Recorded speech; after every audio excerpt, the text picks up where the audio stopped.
Welcome into the Tottenham Depot, where we do not care what direction that super tanker is turned when it is clearly just sinking at this point. I am your host, Andrew. You can follow me at A Studka. You can follow us at Tottenham Depot. I've got Scott alongside me today, and he is at Scotchy Bird. And like Thomas Frank, he's still showing up, my friends. When the work until he's told otherwise, he's still showing up. What's going on, Scott? Oh man, there's a lot going on. I'm just absolutely mind blown that Thomas Frank has not lost his job. It's absolutely wild to me. Iowa State women now have lost five straight, an absolute free fall. Honestly, the Iowa State women may be worse than Tottenham men, if anyone can conceivably wrap their mind around that. But Tottenham women are keeping me afloat and keeping the good times rolling. We'll talk about them, but back to my original comment. Thomas Frank is still the manager, and I suppose we're going to spend most of this episode discussing that, right? Yeah, I mean, we kind of waited. It is still Sunday while as we're recording this. It's a little bit after 9 p.m. in London, and I figured we would wait until they made the announcement about Thomas Frank to record the pod. No announcement came, and obviously Spurs play another game in 2 days on Tuesday against Dortmund in the Champions League.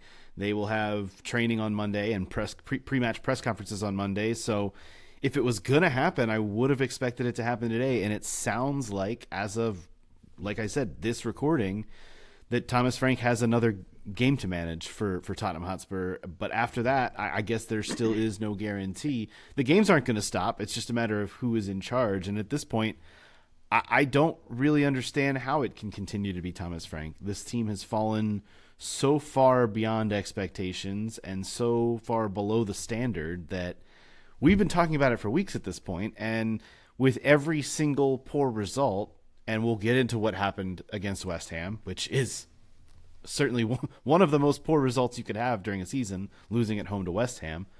I just kind of figured that this was it, that the hammer would finally have dropped, and yet it has not. So that's where we stand. Scott, I know you're out on him too. We're all kind of just waiting. What is this feeling? Because for me, it kind of descends, unfortunately, into this feeling of apathy, and I think that's a really, Yeah. really dangerous place to go. Look, I have contemplated whether or not I would openly admit this on a podcast, but I'm just going to go ahead and do it. I've honestly been worried that we would win some of these matches because that may confuse them into thinking Thomas Frank was going to be okay. And as much as I'm kind of saying that in jest, right? I think stumbling upon wins in these situations could conceivably be dangerous. Now, after we get played off the park by West Ham, and let's not get it twisted. We got played off the park by West Ham. We played okay for 20 minutes in the second half, which really consisted of Basuma just shooting every time he got the ball, is really all that you can kind of chalk that up to, right? But in the first half, we easily could have conceded four goals. There was the header that Vicario saved. There was the 2-on-1 that dude absolutely butchered. Thank goodness for that. And there was one more that easily could have gone in. I can't recall off the top of my head, but easily could have been 4-0 going in at halftime. It wasn't, thank goodness. We were lost against a far inferior opponent on paper, right? And a team that has been incapable of scoring or defending their goal all season in West Ham, right? So Thomas Frank is lost. I look back to Ange Postecoglou. We were woeful under Ange in the league, but that was really because Ange just kept punching himself in the face defiantly over and over and over, right? But Thomas Frank is not defiantly beating himself at this point in time. He just doesn't understand what he's doing. And I don't know if he's experimenting too much to try to figure out what works for him, but at this point in time, he should have been able to figure this out. It is so far beyond repair, and that does not even include the fact that the players have conceivably, decided that they're done with Frank. The fans, for sure, are done with Thomas Frank. There's no question about that, right? But then it comes out today that Vinay Venkatesham has not wavered in the fact that he thinks Thomas Frank is is the right person for the job, or some of the things that I'm seeing on Instagram today, right? So who knows? Vinay has not come out and said that himself, but I said yesterday in the group chat, if he's not sacked, it's deeply concerning to me. And not deeply concerning beyond sport, right? There's much more things in life that are deeply concerning than Tottenham Hotspur. But all I'm saying is if the board doesn't feel that it's time to move on from him, I do think that's genuinely concerning, not only for the season, but for the football club in general. For me, it's just become obvious at this point that change is going to be made. It's just a matter of the club lining that change up. And it feels to me Sure. like there's not a better option at this point, and that's the only reason that the Yeah. proverbial trigger has not been pulled. Um, Yeah. I, I'll give you an idea, and I'll peel the curtain back. I did not watch the game live on Saturday. I was out golfing, as I am one to do on Saturday. But weirdly enough, I had the result spoiled for me, which does not happen very often. I'm normally able to just, put my phone away, go social media blackout, especially when I'm on the golf course. But I got a text from my father, who is a very novice soccer fan in general and a very novice Spurs fan. He would readily admit that, but he's trying to get more into things and everything. And he simply texted me the words "time for change indeed," because he Mm. saw a sign post match that said "time for change" and Yeah. had watched the match and saw the result. And even to someone who is a novice, when I told him, "Hey, thanks for spoiling the result," and joked with him like it's not a big deal, I said, they just it's gone this bad this quickly for this guy in 7 months.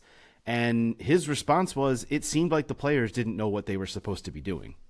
And this is for Exactly. coming from someone who doesn't really watch a lot of soccer, to have said that to me having not even seen the game yet. Like, I had not watched it back. I went and watched it back last night and saw everything that my dad, the beginner soccer fan, pointed out to me. It's the things that we've been seeing for weeks and months now, is that the players don't seem to have any direction. And Yeah. for me, that's the biggest point to all of this, is if the players don't seem to know what the plan is, your plan's not going to get executed. And you can be a master tactician all you want, and you can have all the great plans for playing possession-based football and for having a sound defense, but the two goals, like you said, that they actually did give up yesterday are not goals that you should be giving up, number one. And you don't look like you have a plan going forward other than to have your two all-world center backs try and drag the team forward and do something Yeah. offensively. And they're defenders. Like, their primary job is to defend first. So and we've been saying it all season, when your best two attackers are your center backs, you don't have a very good team. So this is not just a Thomas Frank problem, of course, but when the players don't have a plan, that means there's a problem in leadership, and it's time for it to be over with. Look, Ange Postecoglou won a European trophy with this group, right? So yes, I'll be the first to say, and said it often and talked about it a lot. Our squad building has been immensely poor, right? And we can talk about why that is. There's a certain person whose job I would rather see them lose even quicker than Thomas Frank, right? But I think our squad building has been super poor. But I also look at Thomas Frank tactically. We we are watching a manager who at Brentford again did well at Brentford, but the word well is extremely relative in this situation, right? They finished anywhere from on they did finish ninth one season, I think, right? But anywhere from 13th to 17th consistently under Thomas Frank. That was fine for Brentford, right? Thomas Frank had his team set up defensively. He would go long to Brian Embuemo and the other person whose name is escaping me, Wisa, right? He did have a wonderful hold-up striker in even Ivan Toney, right? And that was a huge piece of this. We have been missing Dom Solanke, so I do give somewhat of some sort of recognition to that, right? Um, and he had Christian Norgard who dug the ball out, similar to a João Paulinho. I think we should have maybe seen the writing on the wall when João Paulinho was brought in and questions were asked as to why that was, which João Paulinho has done great. I'm not here to knock him, right? But that was a very tactical signing from a Thomas Frank perspective. Now, all that to say, that type of football was never going to fly at Tottenham Hotspur, right? We not only are a team competing or who want to compete for the things that Brentford would only dream of competing for, but we have the Tottenham way, and we can go on and on and on about whether or not we should be focused on the Tottenham way or not, right? We've gone through the Jose experience, we've gone through the Conte experience. That wasn't the Tottenham way. Conte drug our sorry asses into fourth place somehow, right? So maybe there is light outside of the Tottenham way, but Thomas Frank ball was never going to fly at Spurs, regardless of what we think about his tactical acumen, blah blah blah. Right now, I'm also starting to realize that if you look at when he came in, we kind of played the Brentford way against PSG, almost got a result in the European Cup.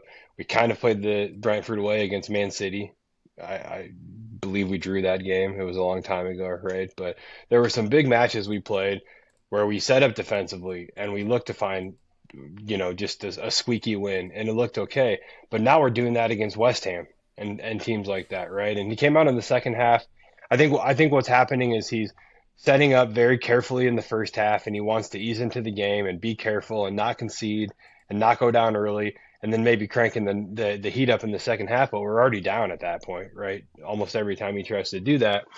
So all I'm saying is Thomas Frank is I hate to say out of his depth, right? Because that just seems harsh and derogatory, right, to say about someone. But I just don't think that he's the right manager for this club.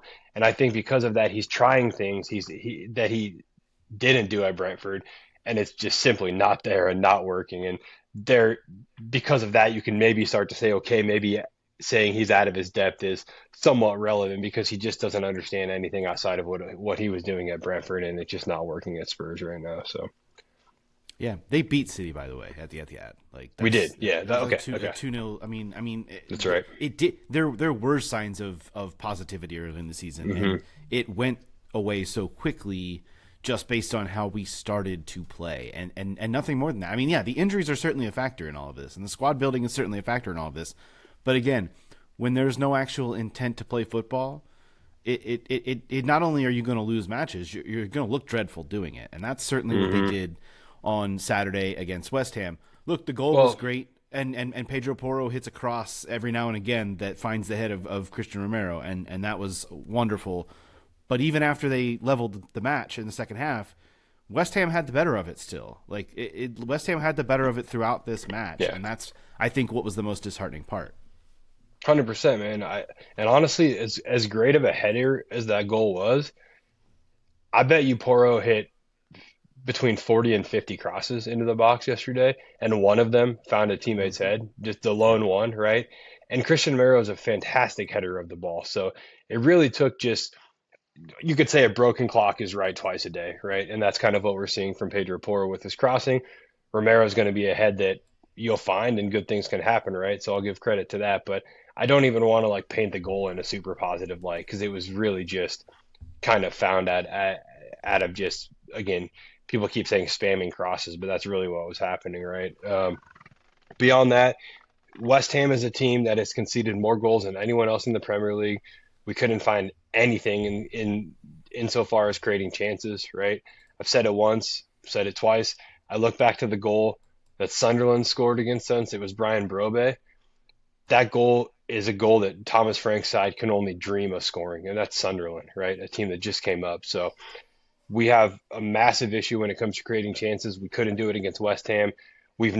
This is where I grow very concerned. And when I say things like we're in danger of getting relegated if we don't move on from Thomas Frank, I, I'll pause for a second. I just saw a quote from the Times that I'll read in a second that's relevant, but there's, I guess, rumors that Spurs are worried about actually getting relegated if they were to move on from Thomas Frank and the interim doesn't work out, right? But I say I'm worried about us getting relegated under Thomas Frank because we've lost to Wolves. We've now lost to West Ham. Those are two of the three teams in the bottom three positions, right? We now have Burnley next. Burnley's better than West Ham. They're more astute defensively, right? And if we can't create chances against West Ham, how are we going to do it against Burnley and Scotty Parker's defensive unit? And I think they're better going forward. I think they have a better counter-attacking setup, especially with my guy Lyle Foster up top, South Africa's finest, right? That dude is quick and pacey and shuffles really well side to side on the counter. And I worry that we'll lose to Brentford as well, or sorry, Burnley as well. And if we were to lose to all three of those teams, we're 10 points off relegation right now.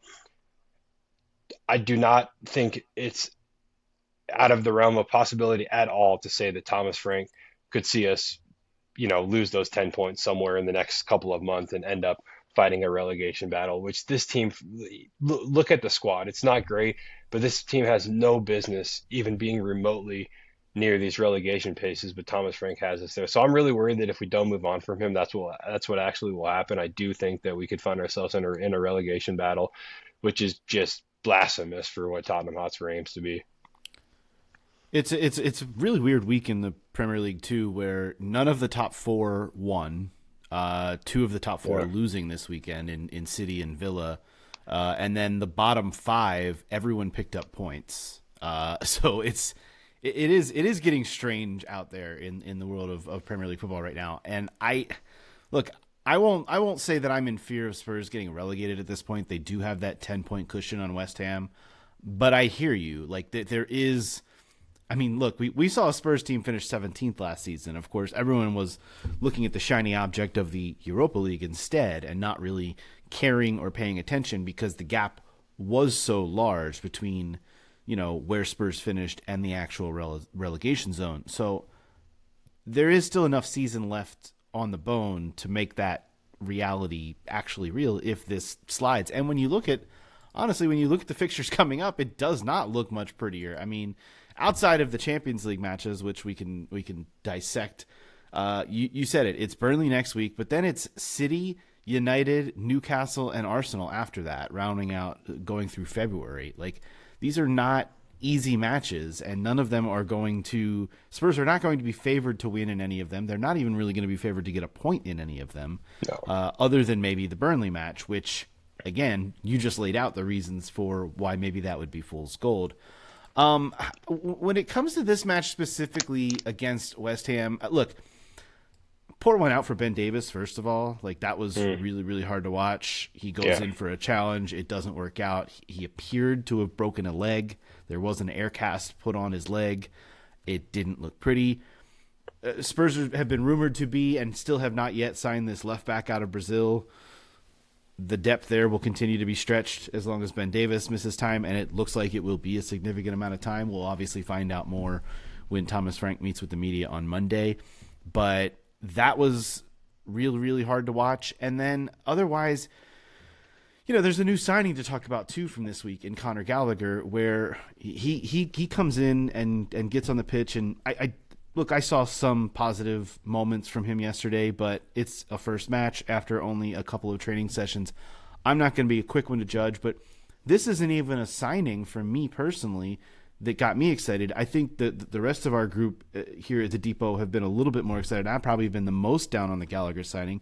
I'm curious as to what this does for Spurs, though, in this midfield, which has already been so chopped and changed because of injury. And, of course, Bentancur is going to be out for a while. I mean, hell, we saw Ibasuma on the pitch for a half yesterday. Like, that's how desperate it has gotten in the midfield to this point in the season. So what does Conor Gallagher actually bring that can be a positive for Spurs, not only beyond this season, but more so for the short term where they really need the help?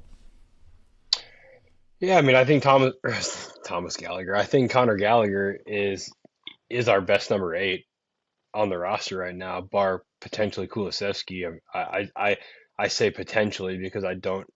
No one knows if Thomas Frank sees him as a right wing or an 8, right? I think you can play both quite effectively, but I think Gallagher steps into the 8 position as the number 1 on the depth chart. He actually had a really good year at Atleti. He scored some big goals in the Champions League for them last year in the knockout phases of the Champions League. Played a lot of minutes for them. I think he came on as a sub for probably 75% of his appearances this season, right? Which is obviously why they were willing to let this happen, right? But I do think that he offers a lot going forward and a lot in the buildup. Now, my concern is that the way that the way that he's been effective in his career, especially at Chelsea, does not mesh well with the team that's looking to play conservative football in the way that Thomas Frank wants to play, right? He's really good at late runs into the box, but he's also good at just keeping possession in and around the box and getting the ball to people in and around him and in front of him that can finish chances. So I just don't think we keep enough of the ball for Conor Gallagher in the final third to do what he does well. And we certainly don't have anything that makes me think that someone who makes an 8 that makes late runs into the box is going to do anything for this side, right? We just can't create chances. So good signing in theory, but I don't think it's really going to matter until we have someone else running the show and making the decisions. It seems like he's really happy to be back in England. So maybe there's a positive. I think the move to Spain was maybe little bit more challenging for him than he realized. And I also wonder if he maybe would have came to Spurs before he went to Madrid if he weren't the captain of Chelsea. When Chelsea pretty much had to sell Conor Gallagher. They had like two or three options as far as homegrowns that they could sell to appease their PSR problems, right? And he was the one that carried the biggest price tag, right? So they didn't want to sell him; they kind of had to. And I think if he weren't the captain of Chelsea, he maybe would have came to Spurs before his journey to Spain. But nonetheless, he wound up here. So again, great signing, but it's not really going to matter until something changes. Hey, I think you're on mute. You're right. I am. I think that what you said about it being a great signing in theory that's spot on for me because the in theory there is doing a lot of work. I feel like Hmm. Spurs have such a weird midfield with the players that they have already in the squad between Bentancur, who's obviously now hurt, Basuma, who has been out of favor. You have Paulinho with this option to buy, which Spurs are really unsure about now all of a sudden. And outside of that, you've got the young guys. You've got Sarr, who we really haven't seen much of. You've got Bergvall, who has battled his own injuries and is a very unpolished player. And obviously, in the attacking sense, you have Xavi, who I think we all think and hope can come good. I still have my own reservations about what he will be long term in the Premier League. Yeah. And then there's Kulusevski, and outside of these guys, it's a weird mix of guys and ages, and that's why the Gallagher signing to me it almost feels like a stopgap solution, but you have these young players that you want to find out whether or not they are or not, whether they are or are not a big piece of this thing going forward. And if they're not going to get the playing time, you're not going to find that out. So it's just a weird signing for me. Like you said, I think if it would have happened a couple of years ago, it would have been a little bit more awkward, perhaps, because he wouldn't have been coming from Spain. He would have been coming directly from Chelsea. But Yeah. it would have made a little bit more sense for that time. Now that Yep. there's all these other players in the mix in the midfield, it muddies the water for me, and it's not a signing I expected to happen or expected us to need to happen right now, where we don't have enough strikers in this team, we don't have enough fullbacks in this team, we don't have enough wingers that Thomas Frank seems to trust in this team. So to sign a midfielder for me was a little bit of a weird one. Well, and I mentioned this yesterday or the day before in the chat. I think this bleeds into the bigger conversation about squad building and the direction and Johan Longa and all of that. If I'm Archie Gray, if I'm Lucas Bergvall, heck, if I'm even Wilson Odebear, who can play as a 10, I'm just a little bit concerned. And I don't think that bringing in better players than them is wrong. I've been very vocal about the fact that these teenagers are not what we need right now as a sporting organization to make the impact that we want them to make, right? I think they're great signings, but at the same time, if I'm any one of them and I see us bringing in midfielders, like you said, when we need other positions, you know, more desperately would maybe be the way I'd say it, then I'm concerned. I don't. We have a long history of disrupting the progression of young talent at Spurs. We really, really do. And I think Lucas Bergvall and Archie Gray, if they're not careful, could end up in a situation where they don't get the playing time they need. We're already starting to see it happen with Pop Sar, right? And that's just again kind of bleeds into the bigger big picture problem at Spurs, which is the way that they built the squad. Because again, Thomas Frank is not doing well, but he also does not have the squad that one would need to compete for the things that fans expect Spurs to be competing for. So, Well, in addition to appointing a new first team assistant head coach under Thomas Frank this week, Spurs also named a director of football operations, which is a newly created position. And it goes to Carlos Rafael Morrison, who is known as Rafi, joins from the City Football Group, where he spent over a decade in multiple senior roles. And this is a move that I guess when we're asking for who's leading us, I guess the club is just throwing out more names and more hires and building up this group, this leadership group, and this council that has taken over in the wake of Daniel Levy's departure earlier this season. And I guess I'm fine with them still building out the structure, but to do these kinds of things in the middle of a transfer window when you've got one of your current directors of football getting ready to leave at the end of the window, which was also confirmed this week that Paratici is gone, and you've got Johan Lange, who no one has really seen do anything. It's like the Office Space meme. Like what exactly is it that you would say you do here? Yeah. They signed Conor Gallagher. Okay, there's been a lot of loan movement. Okay, but the rest of this January, and as I check my watch, we are starting to get to the end of January. We're on the back half of the month now. You would think this team is going to need a lot more action in the transfer market to be relevant at all for the rest of the season. Not that I think that it's getting any better anytime soon, but I guess that's just where the apathy kicks in for me because, yeah, they're going to play out these final two Champions League games, Dortmund this week, Frankfurt the following week, and they're probably going to be in the playoff round. And whether or not they get, depending on the matchup, depending on the draw, we'll see how that turns out. But none of it really feels like it matters at this point. What matters is, to your point, avoiding that 10-point gap at the bottom Yeah. and figuring out who's around long term, figuring out who's important as a piece long term, and knowing full well that Thomas Frank is probably not in that equation, which I think is still going to be the biggest question that this leadership group has to answer in the short term. Yeah, a couple of things I want to touch on from that. I think I'm actually very excited about this hire, this Rafi gentleman. Not because I know much about him. I do know he comes from Citigroup, and I think if you look at City, if you look at NYCFC, if you look at Girona, those teams do a really good job of buying players for the now, but also developing youth at the same time and implementing them in. I mean, City has consistently had two academy players playing for their first team since Pep's been there, right? So they do a really good job of balancing all of that. It's a tough thing to do, right? I'll be the first one to raise my hand and say that. So I think it's a great signing because as of now, Johan Lange has been our director of football without that title, right? The dude is a glorified scout at best. He has no business operating at that capacity, and I think Vinay has probably learned that at this point in time, right? He probably look. Johan Lange is probably someone you want around to identify young talent, right? Go down to South America for 3 months. Don't call us. Just bring back some names for us, right? Just go away for a while. Do the one thing that you seem to be capable of doing.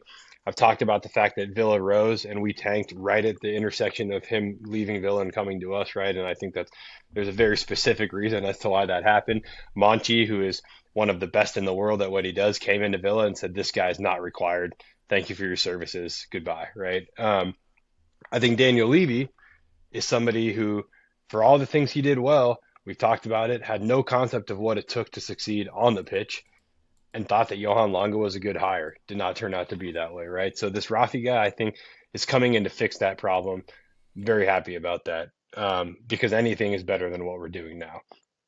Now, as far as what, that 10-point gap and what happens from here, I think the only option we have is to sack Frank and bring in a specialist at keeping teams up. And as crazy as that sounds, like we are almost in February, right? This is not November. We are 10 points away from relegation in February. Things could get very dicey. I have zero confidence in us getting results against any Premier League team, like at all. Burnley, maybe a draw. No way we're going to beat them, right? And it's crazy to say that, but I have zero confidence. So you sack Frank, you bring in someone who's a specialist at keeping a team up, like Nottingham Forest did, right? They were for sure going to be battling the relegation. They brought in Sean Dyche. Now they're comfortable. Well, they're not comfortable. I believe they're below us in the table. But they're They're much more 5 points comfortable. clear, but they Yeah, were in a really bad in more spot. dire straits. Yes. Yeah, for sure. So I think you bring in someone like that, and there's going to be a lot of movement this summer from a coaching perspective.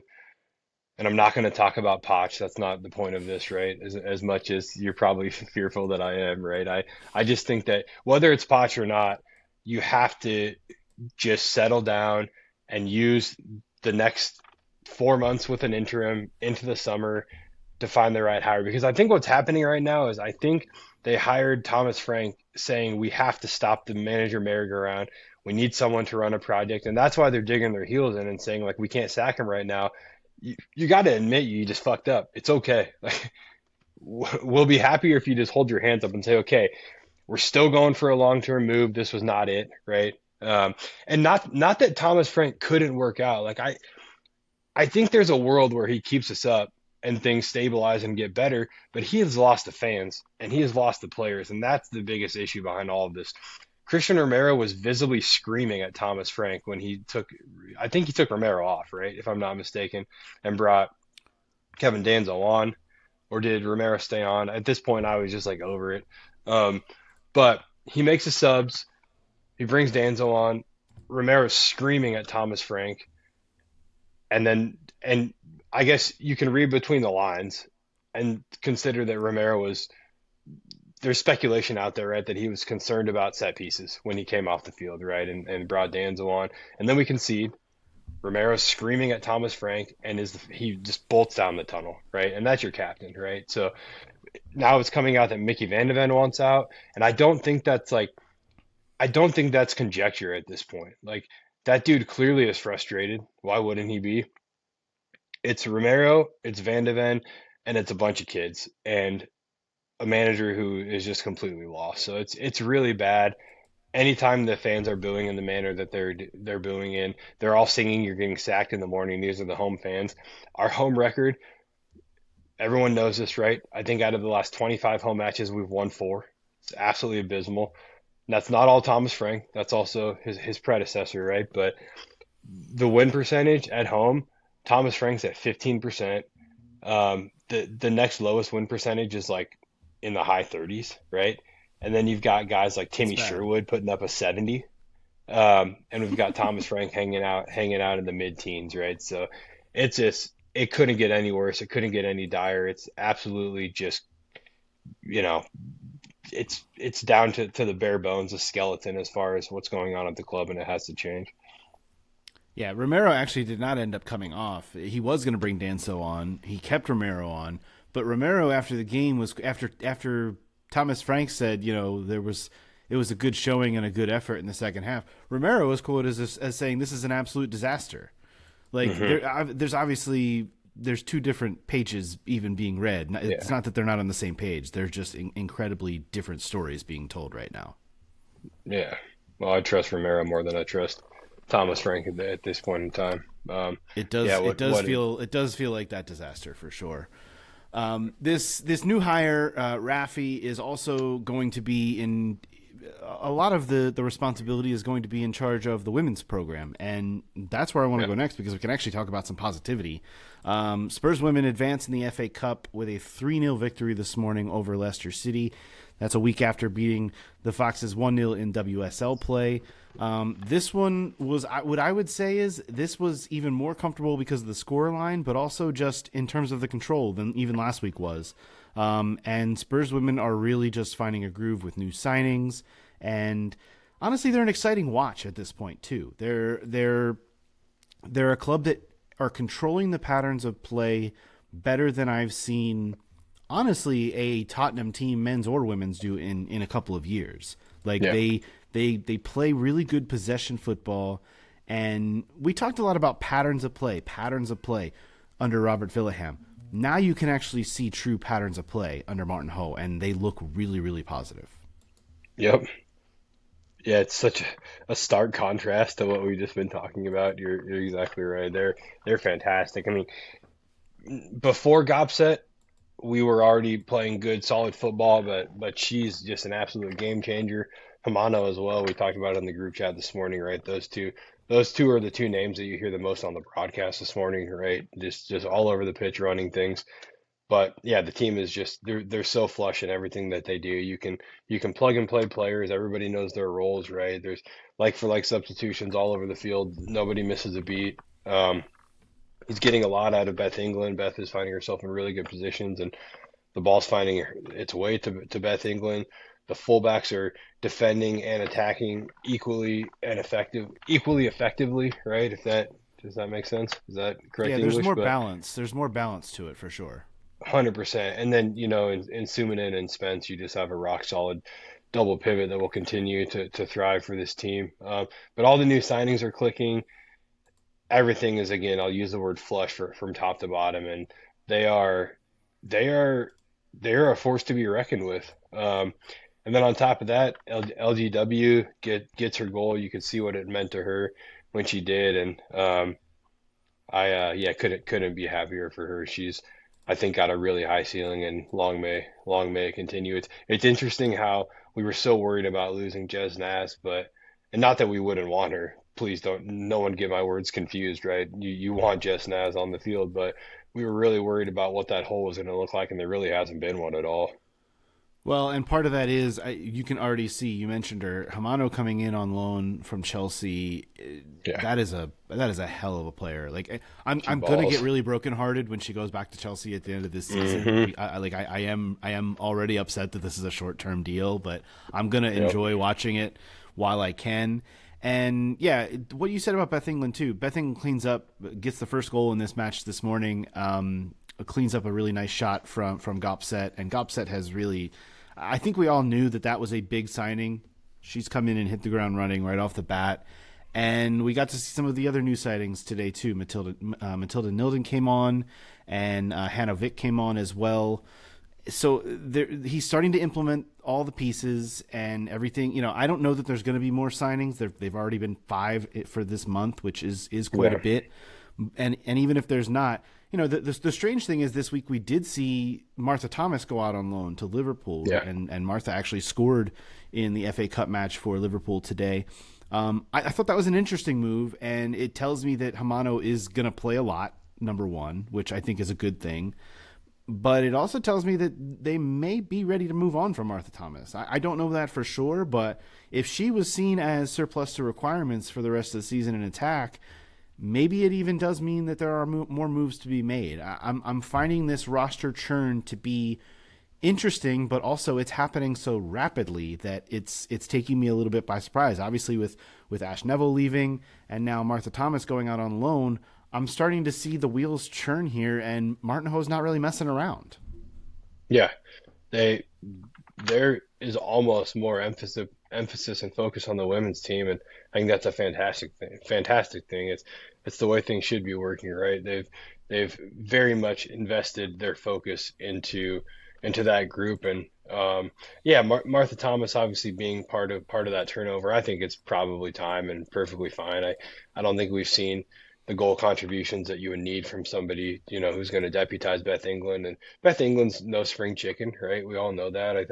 I just think that you have to have some sort of succession plan in place with Beth England, and just it was clear to them that Martha Thomas was not that, because I think when we signed her, we probably thought that she was, right, and that's just no longer the case. So I wish Martha all the best. I would assume that whether it's at Liverpool or not, she does move in permanent fashion this summer, and again, I wish her all the best. But as I've talked about on shows before, if you want to be a competitive team and win things, you're going to have to say goodbye to players, and some of them that pull on your heartstrings a little bit, right?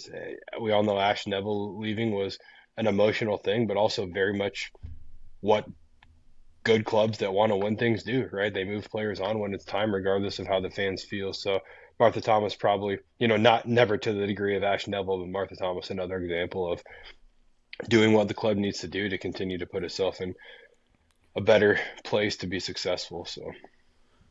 So Spurs will move on in the FA Cup. They will find out their next opponent on Monday. That is when the draw is. That fifth round tie will not happen until later on in February, so a little bit of time to breathe before that. And Spurs will get to jump back into WSL play starting next week, once again, against Liverpool. They'll get to face, well, they won't face Martha Thomas, but it's kind of similar to how they just did against Ash Neville facing Leicester after she moved on. They'll now face Liverpool, a team that they just sent Martha Thomas to. Liverpool sit bottom of the WSL in the relegation zone in 12th place, and this is a match that Spurs should look to go win. When you look at the standings right now, Spurs are very much in the mix for a Champions League place. They're very Yep. much in the mix to get into the top 3. They sit 4th, level on points with Arsenal, just ahead of them. They sit ahead of Man U. I think Spurs need to be looking at this point as every match is a winnable match. Now, granted, Yep. they're going to have some tough ones coming up. They still have Manchester City on the schedule. They still have another match with Arsenal. They still have to face Chelsea here in the coming weeks. But all these other matches are very winnable for this team, especially if Martin Ho is able to continue to implement his new signings and continue to strengthen what has been a really sturdy defense. Like, let's be honest, it has really started from strength at the back and building out of the back and finding the goals when needed. I'm not saying this team needs to go out and win every match 1-0, but they can start from there and go forward. And when those patterns of play look as good as they have and just the passing lanes are there, this team has infinite possibilities to it. I really do believe that. Yeah, I mean, there's no reason to think that you can't go and, excuse me, secure a Champions League position this season. Oh, sorry. And it's a shorter season than the Premier League, right? I think if you're newer to the Women's Super League, something to keep in mind. Games are more impactful because of that. But at this point in time, if the women go out and win all the games they're supposed to win, and we look at Chelsea, Arsenal, and City, I think if you win one of those, lose one of those, and draw one of those, you can secure Champions League qualification. And so again, it's more than 3 games, but if they take care of business 1 game at a time, play the way they're playing, they're going to win the games they're supposed to win. And it's going to come down to Martin Hill finding a way to, I think, get 4 points from those 9 and consider themselves at least in the mix and really having a shot at securing Champions League. Because again, if you're newer to the Women's Super League, it is the top 3, right? I know you've probably mentioned that as well, but top 3 is Champions League. So a little bit more work to do, but it's very, very possible at this point in time. It's no longer us sitting on this podcast thinking, "Gosh, that right there," but it couldn't happen, could it? There's that old meme like, "Could we?" And I think with the women's team, we're asking, could we actually potentially qualify for Champions League? So credit to the squad, credit to Martin Ho, and credit to Vinay Venkatesham, and whoever else is behind the scenes on the women's team because it's long overdue that this type of thing is happening. Yeah, while we're sitting around waiting for Thomas Frank to be fired, we can at least embrace that we have some good football to watch on the women's side, and that's what I'm going to be Yep. doing in the coming months. That is going to do it for this edition of the Tottenham Depot. Be sure to check out our episodes on our YouTube page, youtube.com/Tottenham Depot, and leave us a rating and review on your podcast app of choice to help spread the word about the show. You can follow Scott at Scotchy Bird. You can follow me at Astetka. Most importantly, follow us at Tottenham Depot on all the socials. We will talk to you again next week. This has been the Tottenham Depot podcast. As always, come on, you Spurs.